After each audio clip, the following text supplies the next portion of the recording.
what supplements should I be taking and why? And let's dive into this. So the supplement. What's a good word expensive urine, I call it. Okay. Why don't we call this segment expensive urine? Okay, that sounds good. Let's. Why don't you elaborate on that? If there was a cash register inside your toilet, it would be going, man, you're making me rich with this expensive urine. So what's the skinny on this?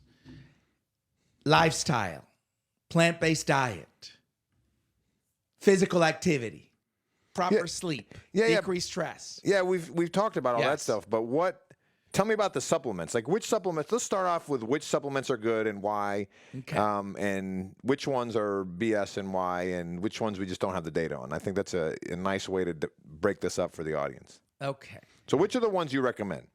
None. None? None. Yeah, it's none.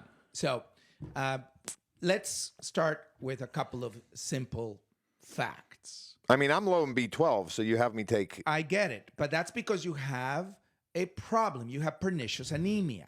You don't make the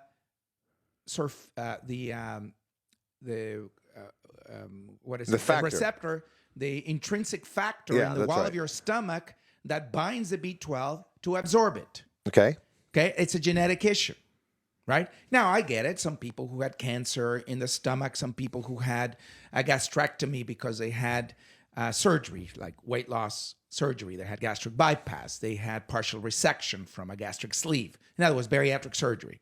Okay, so when they consume in their normal diet, in their good diet, the B12, it doesn't attach to the intrinsic factor inside the wall in the stomach, and therefore they don't absorb it because those have to be united. Okay. Or they don't have enough surface to activate iron from ferrous to ferric, which is how it gets absorbed. Okay. So they're not absorbing enough of it. Okay. So there are people who have genuine deficiencies. So if you ask me, do people who have genuine deficiencies of one or more vitamins benefit from taking that specific vitamin? The answer is yes. Okay. But that's not who we're talking about here. Sure. Okay? We're talking about the people that are trying to get ahead of the curve. Right. That they say they live longer, that they feel stronger, they sleep better, they have more energy, they have more libido, they have more endurance, they have better cognitive function. Right? 90+% of the claims being made by people selling such supplements, vitamins, micronutrients, are without basis.